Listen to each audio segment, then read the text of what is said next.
मुस्लिम हफ्सा जी को। हफ्सा जी, आपका बहुत-बहुत इस्तकबाल है, स्वागत है हमारे इस चैनल पर, इस स्ट्रीम पर। Thank you for joining us. Thank you so much and thank you everyone और माई सेल्फ हफ्सा। और आपको स्पेशल थैंक यू कि आपने मुझे ये प्लेटफॉर्म दिया है मुझे अपनी बात रखने के लिए।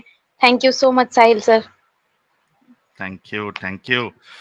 हफ्सा जी, मैं तो टू बी ऑनेस्ट, मुझे आपके बारे में ज़्यादा पता नहीं है।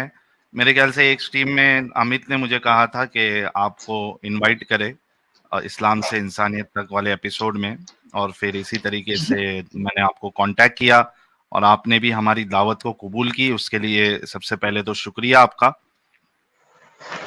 हाँ sir, thank you so much. मैं चाहती थी कि जो मेरे मेरे साथ हुआ है ना, वो बाकी लड़कियों को ना फेस करना पड़े, क्योंकि हर एक एक्स मुस्लिम की खुद की कहानी होती है। बिल्कुल। हफ्सा जो है ये हमारे रसूलुल्लाह की एक बीवी का भी नाम है। हजरत उमर की बेटी बेटी थी हफ्सा। और एक आयत जो है वो हफ्सा हजरत हफ्सा हफ्सा की वजह से ही उतर गई कुरान में। सूरह तहरीम की आयत नंबर 1, जहाँ पे अल्लाह कहता है कि ए रसूल, आप अपने ऊपर उस चीज को हराम कैसे कर सकते हैं जिसको अल्लाह ने हलाल की है। तो वाकया ये था। इसमें एक्चुअली दो वाकया आते हैं, लेकिन ये वाला जो वाकया है हफ्सा वाला, इसको मोमिन लोग शर्माते हैं बोलने के लिए।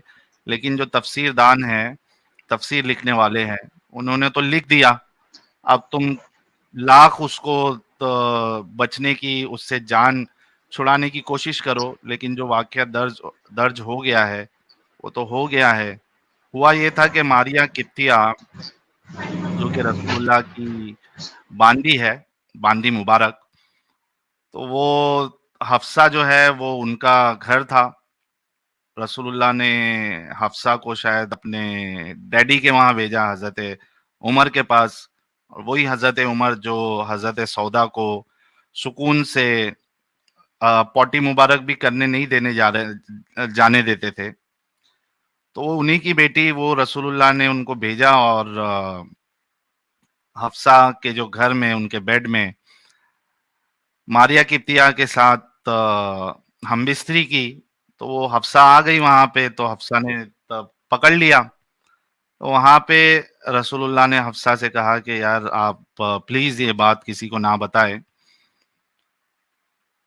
तो अब हफ्सा ने क्या किया, वो बात जाके हजरत आयशा को भी बता दिया। और हजरत आयशा तो आपको पता है कितनी छोटी हम अम्मी हमारी सबकी, उम्मत मुस्लिमा की अम्मी है। तो हजरत छोटी अम्मी ने, उनका एटीट्यूड रसूलुल्लाह को पता था। तो रसूलुल्लाह ने फिर वो कहा कि भाई अब से मैं फिर ये काम नहीं करूंगा मारिया किप्तिया के साथ। हालांकि इस्लाम इसकी इजाजत देता है कि आप जो है वो लौंडी के साथ, गुलाम के साथ, बांदी के साथ आप हम बिस्तरी कर सकते हैं, सेक्स कर सकते हैं। तो ये हलाल चीज थी। अब रसूलुल्लाह ने उसको अपने ऊपर हराम कर लिया, तो अल्लाह ने कुरान में आयत उतार दी कि बीवियों को खुश करने के लिए इस तरीके की चीज आप नहीं कर सकते हो। क्या डर है आपको कि आपकी बीवियां नाराज हो जाएंगी? उसका टेंशन नहीं लेने का। जो हलाल है हलाल है, बीवी राजी हो या नाराज हो, इससे फर्क नहीं पड़ता। तो खैर बात मैं ही बोलते रहूंगा तो जो हमारी मेहमान है उनको बोलने का मौका नहीं मिलेगा। तो अफसा जी, जैसे कि आप जानती हैं कि जो इस एपिसोड में, इस सीरीज में आता है, उनसे हम जानने की कोशिश करते हैं कि भाई इस्लाम तक की आपकी क्या कहानी है। जब तक अब इस्लाम में थी, कितना कुछ फॉलो करती थी, क्या घराना था, रिलीजियस था, नॉन रिलीजियस था, कितना आप फॉलो करती थी। और कोशिश करिएगा कोई भी ऐसी डिटेल्स ना बताए आप जिससे आपकी आइडेंटिटी रिवील हो जाए। प्लीज गो अहेड अफसा जी। हाँ, तो मैं एक सुन्नी घराने से बिलोंग करती हूँ और मेरी फैमिली भी कट्टर ही है। तो इस बात का मुझे डर है, इसलिए मैं शायद बहुत ज्यादा कुछ अपने बारे में नहीं बोल सकती, लेकिन मेरी जर्नी के बारे में मैं खुल के बता सकती हूँ। बिल्कुल, प्लीज गो अहेड। हाँ, तो मैं मानती थी इतना कि मैं पहले से हमारे दिमाग में ना ये घुसा दिया जाता है कि जो इस्लाम है, इसका मतलब ही पीसफुल है। हम किसी पे कोई गलत चीज़ नहीं कर सकते हैं। हम किसी और के साथ गलत काम नहीं कर सकते। हमें पीसफुल रहना चाहिए। हमें मतलब भाईचारा की बात नहीं सिखाई जाती थी, बस इतना सिखाया जाता था कि हमें पीसफुल रहना अपने में। और दूसरी चीज़ ये सिखाया जाता था कि जो मतलब बाकी जो है हमारे यहाँ पे ना, मतलब हम जहाँ पे रहते हैं वहाँ पे क्रिश्चियन नहीं थे, एक भी नहीं था, एक भी घर यहाँ पे क्रिश्चियन नहीं था, हिंदू और मुस्लिम था। तो या मुझे सिखाया जाता था, मतलब मेरे घर पे, कि जो हिंदू होते हैं वो लोग शिर्क करते हैं और हुँ, ये सबसे बड़ी गुनाह है। तो वो लोग काफिर है, तुम अगर उनसे दोस्ती रखोगे तो तुम भी जहन्नम में जाओगे, तो हुँ, तुम्हें नहीं रखना, उन लोगों से बात मत करो। तो हम बहुत ज्यादा बात नहीं करते थे उन लोगों से, लेकिन स्कूल में अब पढ़ते थे, ठीक है, तो स्कूल में पढ़ते थे तो वहां पे तो सब जाते, तो हमारे स्कूल में ना हमें वही भाईचारा वाली बात सिखाई जाती थी, सेकुलरिज्म, वही। तो वहां पे ना थोड़ा बहुत हेल्प के लिए वहां पे बात कर लेते थे, लेकिन घर पे अगर किसी को पता चले कि हाँ बात कर लिए, तो घर पे थोड़ा बहुत झगड़ा हो जाता था। जैसे और एक चीज है कि बुरखे के लिए मैंने बहुत बार मार भी खाई है, हुँ। कि मैं कभी नहीं पहनी तो बहुत बार मार भी खाई है। हमें ना बचपन आपको से जब पसंद तक नहीं था हमारा क्या एज, बुर्का? हाँ मैं पहनती थी। मतलब आपको पसंद नहीं था क्या? मार क्यों खाया? नहीं नहीं पहनने पसंद था, पे? वो जबरदस्ती वाला पहनना पड़ता था। अच्छा, अरे लेकिन आप तो क्वीन हैं, आप और वो क्या क्या कहते हैं उसको, अगर चॉकलेट जो है या टॉफ़ी जो है वो बिना पेपर के अगर रहे तो फिर मक्खियाँ आती है उसमें, चींटी आ जाती है और वो इस वजह से उसको ढक के रखना चाहिए। तो आपको ये लॉजिक समझ में नहीं आया था कि ये आपकी सेफ्टी के लिए है? आपको पसंद क्यों हाँ, नहीं था बुर्का? हाँ सर, वो भी मैं बताऊँगी आगे जाके। तो हुँ, हमारे घर पे जो ये सब चीज़ें सिखाई जाती थी ना, तो हमें साथ-साथ ये भी बताया जाता था कि तुम्हें रहना कैसे है। आप जो बोल रहे हो ना कि ये चीज़ तुम्हें नहीं समझ आई, तो हमें ये सिखाया गया था कि हाँ, तुम्हें ये सब करना है, लेकिन मुझे यार घुटन-सा होता था, मुझे कॉन्फिडेंट नहीं मिलता था, तो मुझे नहीं पसंद था। तो इसलिए मैंने बहुत बार मार भी खाई है। और जब हुँ, यही क्वेश्चन मैंने किसी को किया था कि एक चीज़ और एक मतलब इंसान में क्या कोई फ़र्क नहीं है? जब मुझे चॉकलेट नहीं, मुझे लीची का एग्ज़ाम्पल देके समझाया गया था ये, कि अगर लीची जो पील अप कर दो तो वो गंदे हो जाते, सड़ जाते बहुत जल्दी, वैसे लड़कियों को अगर खुले में रखो, मतलब नंगापना बोला जाता है डायरेक्टली, नंगापना हुँ, करो तो फिर सड़ जाओगे बहुत जल्दी और जहन्नम में जाओगे तो अलग बात है, लेकिन इस दुनिया में भी सड़ जाओगे।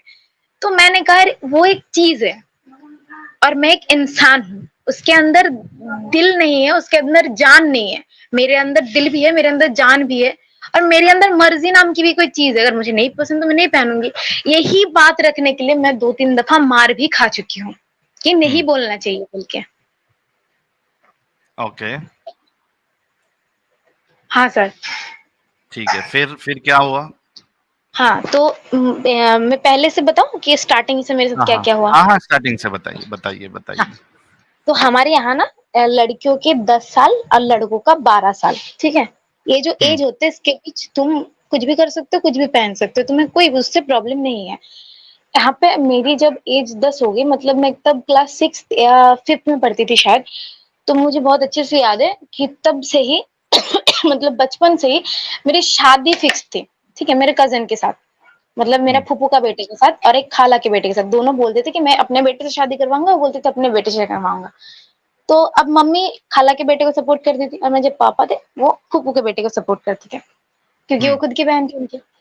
तो वहाँ पे जाके तब यार बचपन में था तो मुझे लगा बड़े होंगे तो पता नहीं क्या होगा, तब देखा जाएगा, तो उतना तक नहीं पता था। बाद में जाके ये चीज़ ना मुझे बहुत सफ़र करनी पड़ी, वो मैं बताती हूँ आगे। तो 10 साल तक मेरा लाइफ़ एकदम नॉर्मल चला, जैसे नॉर्मल हुँ, सबकी होती है वैसे ही। लेकिन मैं घर पे देखती थी, कोई भी काम होता है, कोई भी चीज़ होती है, घर पे अगर कोई डिसीज़न लेना होता है ना, तो मेरी पापा की भी 2 शादी है, वो मेरी मम्मी की कुछ फिज़िकल प्रॉब्लम की वज़ह से हुई है। तो मतलब पापा की जो दूसरी वाइफ़ है, मैं उनको छोटी मम्मी बोलती हूँ। तो हुँ, छोटी मम्मी को ना अपनी बात नहीं रखने दिया जाता था कि तुम डिसीज़न नहीं ले सकती हो। जो भी डिसीज़न लेंगे घर के मर्द लेंगे, मतलब मेरे पापा लेंगे, ठीक है? तो ये पहले से फिक्स था। तो जी, इसमें मुझे थोड़ा बहुत लगता था यार ऐसा नहीं करना चाहिए, लड़का-लड़की तो बराबर है, हमें तो स्कूल में यही सिखाया जाता है, यार यहाँ पे क्यों नहीं? तो मैं क्वेश्चन तब नहीं उठा पाती थी, उतना हक नहीं था हमें कि क्वेश्चन उठाओ तुम, दीन के ऊपर क्वेश्चन उठा रहे हो गुस्ताखी कर दोगे, ऐसी वाली बात थी, तो हम नहीं उठाते थे।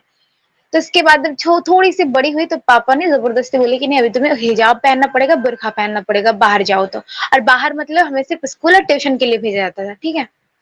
तो हम मतलब बुर्का पहनने लगे, हिजाब पहनने लगे। स्कूल में हमारा बुर्का अलाउ नहीं था क्योंकि वहाँ पे एक ड्रेस कोड होता है, तो उस ड्रेस कोड के हिसाब से तुम हिजाब पहन सकते हो लेकिन बुर्का नहीं पहन सकते, क्योंकि हिजाब पहनने के लिए मना नहीं कर सकते क्योंकि बिलीफ सिस्टम के ऊपर है। तो हिजाब पहन के जाते थे, जैसे कि ड्रेस पहन लिया, उसके ऊपर सर ढकने के लिए कोई और एक्स्ट्रा दुपट्टा ले लिए, ऐसा होता था, ठीक है। लेकिन लड़कों के लिए ऐसी कोई चीज नहीं थी। लड़कों के लिए जो भी चीज है सिर्फ ऐसे सुन्नत है, तुम करो तो अच्छा, नहीं करो तो कोई बात नहीं। लड़कियों के लिए हर एक चीज फर्ज है, क्योंकि हमें बचपन से बताया गया है जो भी जहन्नम मतलब जहन्नम में जाएगी जितनी भी, वो ज्यादा से ज्यादा लड़की होगी, क्योंकि सबसे ज्यादा गुनाह लड़की करती है, सबसे ज्यादा जिना लड़की करती है, ये बताया गया है। तो हमें संभाल के रहना चाहिए क्योंकि हमें जहन्नम में नहीं जाना है। तो मैं बचपन से ऐसे मुस्लिम फ्रेंड थी, नॉन मुस्लिम फ्रेंड को मैं नहीं रखती थी क्योंकि वो शिर्क करते, गंदे होते, काफिर होते, तो हमें नहीं रखने दिया जाता था। तो इसके बाद जब थोड़ी थोड़ी करके बड़ी हुई तो 11 साल के बाद मैं बुर्का हिजाब जो भी था मतलब जबरदस्ती था तो पहनने लगी। तो तब शादी वादी की बात बहुत ज्यादा बढ़ गई क्योंकि मेरा एज 20 बोल रही हूँ 12 हो गया, ठीक है। अब शादी करना ही होगा, तो 12 हो गया, मेंस्ट्रुएशन भी आ गया, अब शादी करना होगा, बस खत्म बात, घर पे बात होगी, सब कुछ एकदम फिक्स्ड। अब 12 किसी साल शादी की? होगी। हाँ 12 साल में, तब मैं क्लास 8 में वाह! पढ़ती थी, मुझे बहुत अच्छे से याद है। तो हुँ, क्या हुआ कि तब मेरी शादी फिक्स्ड हुई और बोला कि मतलब करना ही है। और जब हम क्लास 8 में पढ़ते थे ना तभी स्कूल में एनजीओ के बारे में पता चला। एक कोई हुँ, एनजीओ था, जो मैं नाम नहीं ले सकती, लेकिन वो एनजीओ था, जब मेरे स्कूल में गया और वहां पे जाके बताया कि ये जो होता है बैड टच गुड टच होता है, पॉक्सो आइन वगैरह होता है और ये सब कुछ होता है। मुझे मतलब डिटेल्स में बताया गया कि लड़की की एज ये होनी चाहिए, लड़के की एज होनी चाहिए, रीजन सब कुछ वगैरह वगैरह बताया गया। और मुझे हुँ, साथ साथ ये भी पता चला कि आप अगर जल्दी शादी करवाने के लिए कोई फोर्स करे तो आप खुद कंप्लेन कर सकते हो पुलिस स्टेशन में जाके, या फिर किसी और से भी करवा सकते हो और हुँ, तुम्हारे घर वालों को लॉकअप में भेजा जाएगा। ये मुझे पता चला और हमें हर किसी को, जो हमारे यहाँ का पुलिस ऑफिसर थे, मतलब थाने के जो इंचार्ज थे, उनका नंबर दिया गया और कुछ ऐसे इंपॉर्टेंट नंबर थे वो दिया गया कि अगर ऐसा हुँ, होता है तुम्हारे साथ तुम कॉल कर लो, एक बस कॉल करके बता दो कि कहाँ पे हो, क्या नाम है तुम्हारा, इतना बता दो और ये प्रॉब्लम हो रही है। और खुद नहीं कर पाओ तो किसी और से बता दो, कोई प्रॉब्लम नहीं। तो मैंने घर हुँ, पे आके जब सुना ना कि हाँ चलो ये तो बात हद से बढ़ रही है, तो मैंने घर पे ना आके, क्योंकि हमें तो सिखाया था कि डरो, है ना, अल्लाह से डरो, बचपन से तो यही हुँ, सिखाया जाता है। तो मैंने ना डराया, मैंने कहा अगर तुम लोग ये करोगे तो मैं पुलिस को जाके बता दूंगी, तुम लोगों को सब पुलिस पकड़ के लेके जाएंगे। अब तुम बताओ अच्छा, तुम्हें क्या करना। हाँ तो मैंने डरा दिया। तो पापा ने बोले कि चलो ठीक है, आप 5-6 साल वेट कर लेंगे, क्योंकि बात आ गई कॉन्स्टिट्यूशन की, पुलिस की, तो पुलिस तो मतलब पकड़ के लेके गई तो छोड़ेगी की बात तो है नहीं। हुँ, अब और खुद की बदनामी हो गया अलग से। तो वो हो गई, मतलब शादी की बात हो गई चुप, लेकिन फिक्स था कि किससे करना है, ठीक है। तो मैं उसी टाइम मतलब कुछ महीने बाद छुट्टी था स्कूल का, मैं गई फूफू के घर।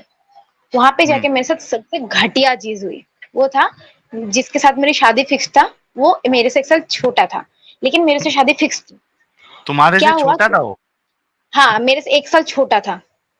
अच्छा, मतलब वो 11, आप अगर 12-13 साल की थी तो वो हाँ 11-12 साल वो का था। 11-12, हाँ उतना ही था। तो क्या हुँ, हुआ कि उसने ना मुझसे मुझे मॉलेस्ट करने की कोशिश की पहली बार।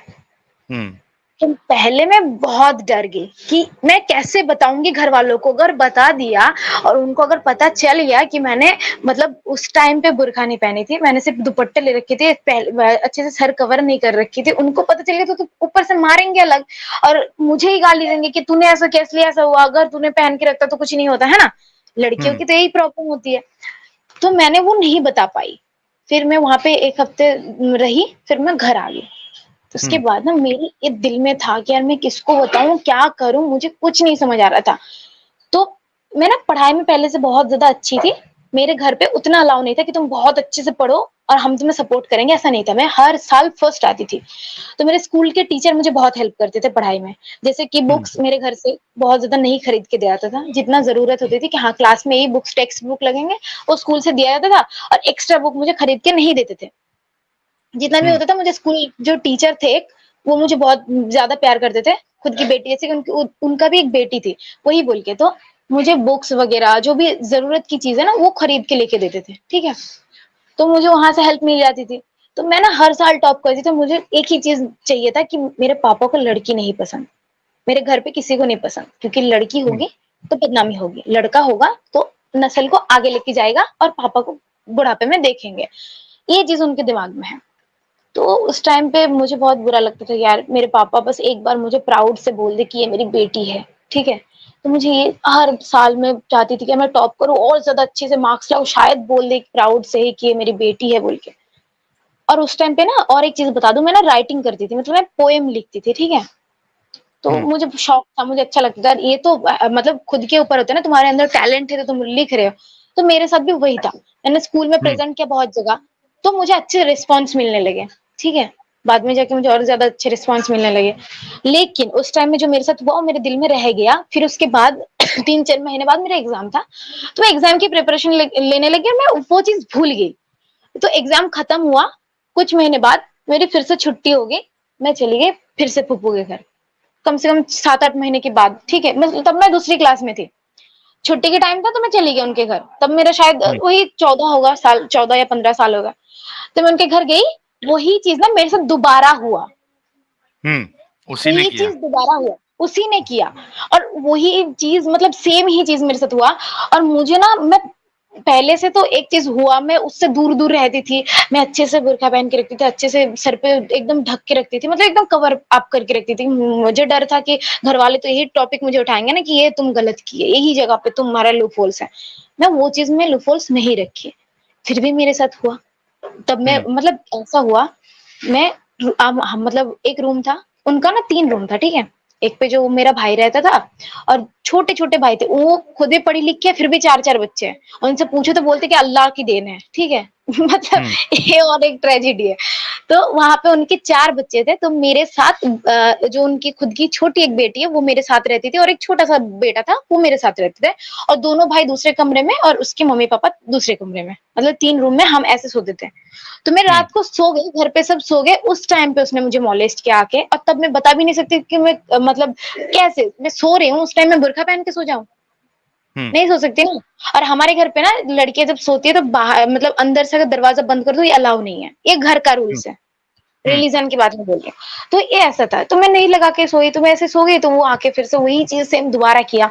मैंने ना तब भी किसी को नहीं बताया। फिर मैंने सोचा यार उसके घर जाना ही नहीं है क्योंकि उसके घर जाऊँगी तो फिर से होगा। फिर उसके बाद घर आ गई, यार मैं ये चीज़ दिल से निकली नहीं, तो मेरा रिज़ल्ट ना थोड़ा-सा आपने उसको खराब हो मना नहीं किया था? मना तो बहुत बार किए, उसको बोले कि हम ना घर पे बता देंगे, वो बोला कि मेरे तेरे से शादी फिक्स्ड है, घर पे अगर बता भी दिया तो कुछ नहीं होगा। तो मैंने सोचा यार ऐसी भी होती है क्या? कि घर पे शादी फिक्स्ड है मतलब तुम कुछ कुछ भी कर सकते हो। तो मैंने ना हुँ, डर के मारे कुछ बोला नहीं और उसके बाद जब तीसरी बार मतलब कम से कम 1-2 साल तक मैं गई ही नहीं उसके घर। मुझे इतना हुँ, डर था। उसके बाद फिर मेरी जो आंटी थी वो मुझे बहुत प्यार करती थी, मुझे बुलाया। मुझे बोला कि चल, चल, मैंने कहा यार मुझे नहीं जाना, मुझे ना अच्छा नहीं लग रहा, मुझे थोड़ी-सी तबीयत खराब है बोल के 1-2 बार मैंने उनको टाल दिया। फिर वो मुझे खुद आई लेने के लिए। तो मैं हुँ, सोचा यार चलो, तो मैंने कहा कि मुझे ना अकेले नहीं सोना, मुझे ना तुम्हारे साथ सोना है। अब उसके हस्बैंड उसके साथ सोते हैं, तो मुझे नहीं सुला सकते थे वो। तो हुँ, उन्होंने कहा मुझे नहीं पता बस तुम मेरे साथ सोओगी। तो उन्होंने पहले दिन मेरे साथ सोई, दूसरे दिन वो मेरे साथ सोई, तीसरे दिन वो अपने हस्बैंड के साथ सोने चली गई और मैं फिर अकेली। तो हुँ, वही चीज़ मेरे साथ तीसरी बार हुई तो मैंने तीसरी बार ना आवाज़ उठाई, क्योंकि तब मैं थोड़ी-सी बड़ी थी, तो मुझे आवाज़ उठाना मतलब ठीक लगा। तो मैंने ना आंटी को बताया सिर्फ कि तुम्हारे हुँ, बेटे ना मेरे साथ ऐसे-ऐसे कर रहे थे। तो उन्होंने कुछ भी रिस्पॉन्स नहीं किया, उन्होंने सिर्फ इतना बोला कि ये मतलब वो तुम्हारे से शादी फिक्स्ड है उसकी, वो तुम्हारा होने वाला हस्बैंड है और तुम हुँ, किसी और को बताना नहीं वरना बदनामी होगी। यही 2 चीज़ मुझे बताया गया। हुँ, मुझे इतना बुरा लगा कि तुम अपनी बेटी मानते हो, मुझे ऐसे बोल रहे हो। मुझे बहुत बुरा लगा। तो उसके बाद वो दिन गया। फिर उस मतलब नेक्स्ट डे ही सेम चीज़ हुई, तो मैंने ना मुझे कहा मुझे घर जाना है बोल के मैं चिल्ला दी वहाँ पे मतलब उनके घर पे। तो घर पे सब आ गए, सबको पता चल गया ये सब चीज़ें के बारे में। तो मैंने कहा कि मुझे घर जाना है, दोबारा मैं तुम्हारे घर पे कभी नहीं आऊँगी। मैंने डायरेक्टली बोल दिया। तो उसके बाद मुझे घर पे रख के चले गए। चौथी बार मेरे साथ हुई है, तो मैंने घर पे आके बताया कि ये चीज़ है, तो घरवाले क्या बोल रहे हैं, एक काम करते ना हम ना तुम्हारी उससे शादी करवा देते, बात खत्म हो जाएगी। अगर बाहर पता चल गया तो फिर बदनामी होगी ना फैमिली की। तो हुँ, मैंने सोची गलत वो करे यार भरू मैं, मुझे बहुत बुरा लगा कि यार ऐसे कैसे तुम एक लड़की के साथ ऐसे कैसे बोल सकते हो? तो उसकी खुद की मेंटल पीस कुछ नहीं होता। इसकी जो ये जो मेंटली इफेक्ट पड़े पता है इस चीज़ के लिए ना जब मेरे साथ दोबारा हुआ तो उसके बाद से मुझे पैनिक अटैक आने लगे। मैंने मेडिसिन लेना स्टार्ट कर दिया। इतना हुँ, बुरा हाल था मेरा। तो उसके बाद ना मैं नानी के घर गई थी घूमने के लिए। क्योंकि पापा ने बोला कि ये चीज़ है, ऐसे-ऐसे है तो शादी फिक्स करवा देते हैं। तो मैंने कहा मुझे उससे शादी बिल्कुल भी नहीं करनी। तो बोलते तू हुँ, क्या चाहती है कि और भी ज़्यादा बदनामी हो, सबको पता चल जाए, फिर तेरी शादी नहीं होगी, फिर हम क्या करेंगे? तो मैं ना इन सब चीज़ों से बहुत ज़्यादा डिस्टर्ब होने लगी, तो पापा क्या किए मुझे नानी घर पे रख के आ गए, ठीक है? अब हुँ, नानी घर पे मैंने वहाँ पे जाके ना बताई, तो मेरी मासी जो मेरी खाला है, वो उनके बेटे के साथ शादी फिक्स करने वाली थी, वो मेरे पापा को कॉल करके क्या बोल रही है, तुम्हारी बेटी आके ये बोल रही है और अगर हुँ, बाहर किसी को पता चल गया तो क्या होगा? या तो इसका मुँह बंद करवा दो या फिर इसकी शादी करवा दो। हुँ, मतलब इतना गलत हो रहा है मेरे साथ, ऊपर से मुझे ही कोसा जा रहा है इन सब चीज़ों के लिए। तो मुझे ये मेरे साथ इतना ज़्यादा गलत होने लगा ना, मुझे बहुत ज़्यादा बुरा लगा। तो मैंने क्या किया, मैंने ना सुसाइड अटेम्प्ट कर लिया। मैंने कहा मुझे नहीं जीना, अब मैं इन सब चीज़ों से लड़ ही नहीं सकती क्योंकि 1 बार नहीं, 2 बार नहीं, 3 बार नहीं, 4 बार सेम चीज़ हो रहा है। मैं कैसे लड़ूँ? क्योंकि मेरे घरवाले मुझे सपोर्ट नहीं कर रहे हैं। बाहर मैं हुँ, जिसको बता रही हूँ, वो लोग मुझे सपोर्ट नहीं कर रहे, मैं किसको बताऊँ? अगर घर से बाहर किसी को बता दिया, घरवाले मुझे या तो पकड़ के मारेंगे या फिर ज़बरदस्ती शादी करवा देंगे। तो मैंने ना सुसाइड अटेम्प्ट कर लिया। फिर मैं 3-4 दिन के बाद घर से आई, मतलब घर पे आई, 3-4 दिन मैं हॉस्पिटल में थी, उसके बाद घर आई, फिर मैंने ना मतलब मेरे घर वाले मुझे तब भी बात नहीं कर रहे थे मेरे साथ। उनको लग रहा था कि मैं ही गलत हूँ। मैंने ये किया, बहुत गलत किया, बहुत बदनामी हो रही है, ये वो। तो मुझे बोले कि अब कोई नहीं बात सुनेंगे, हम तुम्हारी शादी फिक्स कर देंगे। मैंने कहा हुँ, अभी तक मेरी एज 80 हुई ही नहीं है और अगर तुमने दोबारा शादी की बात की है, फिर उस इंसान से शादी की बात नहीं की ना, तो मैं सच में मर जाऊँगी और इस बार ना मैं कोई लेटर लिख के जाऊँगी और तुम्हारे नाम से और वो सिर्फ़ 1 को नहीं, मैं 4-5 लोगों को दे के जाऊँगी कि तुम अगर जला भी दो तो कोई और किसी को पता चल जाए। और मैं इतना हुँ, बुरा करूँगी ना तुम लोगों के साथ, तुम लोग सोच भी नहीं सकते हो क्योंकि मुझे ना डराने के सिवा कोई और चारा मुझे नज़र ही नहीं आया। तो मैंने ना उनको बहुत डराया। उसके बाद वो लोग चुप हो गए। तो उसके बाद क्या हुआ, ये चीज़ मेरे दिमाग से आज तक नहीं निकली है कि यार मेरे साथ इतना गलत हुआ। जब मैं आवाज़ नहीं उठाई तब चुप हो गई, तब किसी ने कुछ नहीं बोला। जब मैं आवाज़ उठाई तब मेरे खिलाफ बोलने लगे मेरे ही घरवाले। ये हो गई। फिर उसके बाद ना मतलब पढ़ाई-वढ़ाई की, मेरा रिज़ल्ट बहुत खराब हुआ था। उस टाइम पे मैं इतनी ज़्यादा प्रेशराइज़्ड हो गई थी ना, ये सारी चीज़ों से इतनी ज़्यादा डिस्टर्ब हो गई थी कि मेरा रिज़ल्ट बहुत खराब हो गया।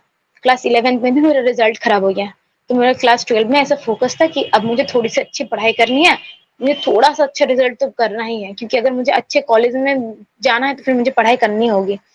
तो मैंने पढ़ाई-वढ़ाई की, फिर उसके बाद ना जनरल जैसे कॉलेज होता है उसमें एडमिशन दिलाया गया कि मुझे शादी करवाना है बोल के। क्योंकि शादी करवाना है तो लड़की थोड़ी पढ़ी-लिखी होती है तो मतलब जल्दी शादी होता है और दूसरी चीज़ है अच्छे लड़के मिल जाते हैं, ठीक है? हुँ, तो शादी के बाद दोबारा होने लगी, 18 साल हो गई अब मेरी। अब मैं कंप्लेन करूँ तो कैसे करूँ? क्योंकि हमें नहीं पता था कि तब उस टाइम पे नहीं पता था कि कंप्लेन करो तो तुम मर्ज़ी के खिलाफ शादी कर रहे हो बोल के तुम कंप्लेन कर सकते हो। तो 18 साल हो गई है। अब शादी की बात फिर से हो रही है, मैं कॉलेज में हूँ। तो उस टाइम पे क्या हुआ कि मेरे ना मैं राइटिंग करती थी, उसमें ना मुझे थोड़ा-सा अच्छा रिस्पॉन्स मिला, मतलब थोड़ा नहीं बहुत अच्छा रिस्पॉन्स मिला। मैं जब कॉलेज में प्रेज़ेंट की अपने राइटिंग को कोई कॉम्पिटिशन था, मुझे फर्स्ट प्राइज़ मिला। तो मैं बहुत खुश हुई कि आज घरवालों को बता ही देंगे फाइनली कि मैं राइटिंग करती हूँ। मैं इतना खुश थी, मैं बता नहीं सकती थी। घरवाले को आके मैंने सबसे पहले पापा को बताया क्योंकि मेरी मम्मी तो थी नहीं, छोटी मम्मी उतना नहीं समझती ना मुझको। तो हुँ, मैंने पापा को जाके सबसे ज़्यादा खुश होके मैंने बताया, "पापा, मुझे फर्स्ट प्राइज़ मिला है और मैं राइटिंग करती हूँ, आपको पता है?" पापा ने क्या जवाब दिया पता है? आप क्या सोच रहे हो कि पापा ने बहुत ज़्यादा एप्रिशिएट किया होगा? पापा ने मुझे हुँ, बोला, "अगर तुम राइटिंग करोगी ना तो तुम मतलब नास्तिक बन जाओगी।" और मैं आहा! पर्टिकुलर एक राइटर थी, जो मुझे बहुत पर्सनली पसंद थी, वो था तस्लीमा नसरीन।